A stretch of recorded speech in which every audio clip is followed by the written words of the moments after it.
Whaonga I talafou le 2AP ilunga o anala leo 5 fa o amo fa mo tasi o fitu tesi malifa iva tasi tesi malitasi malifa mo iva lua tesi malitasi malunga o le sino mai ngoa iai ilunga o le 2AP Facebook page malehala ata le malo o le TV iva le silfofonga o Samoa le 2AP.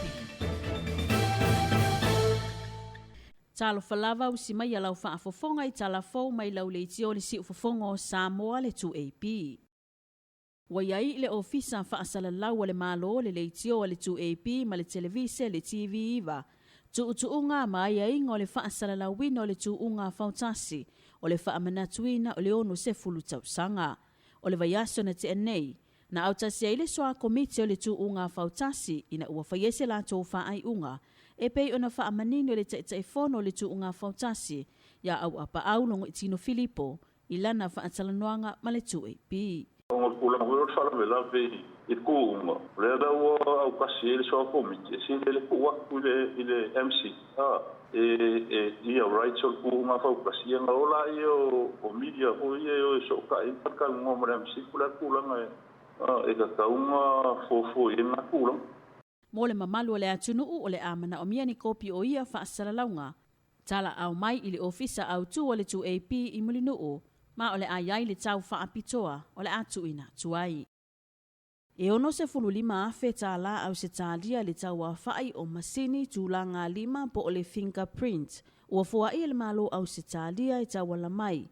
I le whainga paanga ma leo au se talia o lo o ngā lulue whaatasi, ma le tātou matanga luenga o leo.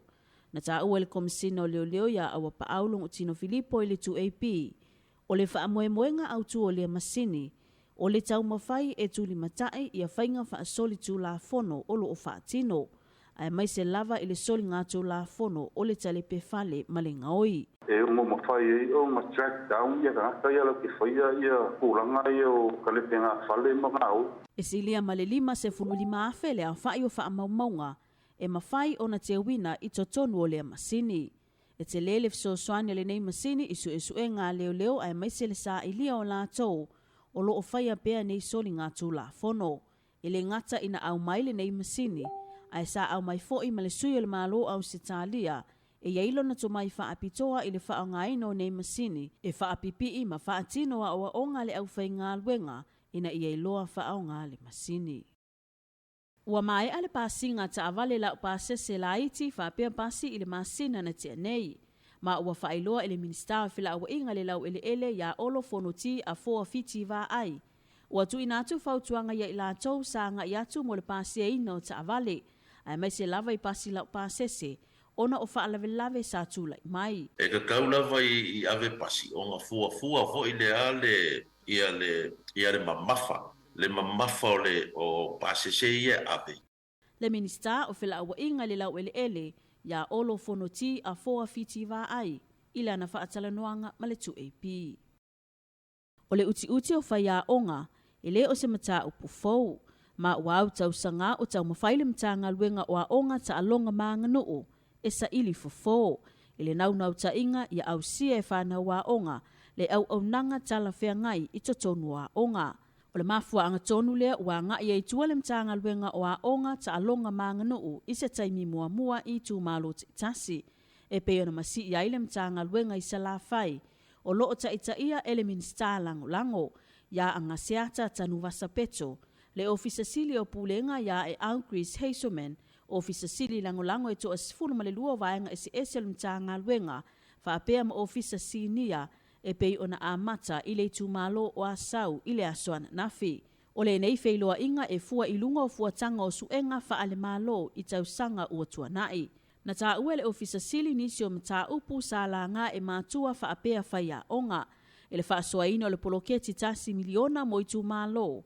Pele o se fesosoani telelea I mana onga I totonu o a onga. E au fiai le whaia o ni totongi mo whaia onga whaau popo. E fesosoani I le lava o whaia onga ma isi tūlanga. Na whaamalamalama I le ofisa sili e le o yaise malo si anga I le mtanga luenga o a onga. E tala noa ina I le nei poloketi. Ona olo o nafa male mtanga luenga o tina matamaitai a tina e o afio anga maanga fsotai. E tolu a onga I sa la whai o lo whaanga solo aile nei pol kalame. E au fiai a sau numera mua, a sau numera lua e peona whaatau nuu i lea so, ma le tua tane i lea soa tai au. Talafona mai lau le iti ole si ufafonga o Samoa mo ole nei tai au, ia manu e tele fi au mga luenga ole a whea ngai mele atunuu. Whaafafonga i talafonga le 2AP i lunga o anala leo 5 wha o amo, wha mo tasi o fitu tesi male wha, iwa tasi tesi male tasi, male wha mo iwa lua tesi male tasi. Malunga o le sino e, mai ngoa iai i lunga o le 2AP Facebook page, male ala ata le malo o le TV iwa. Le si ufafonga o Samoa, le 2AP.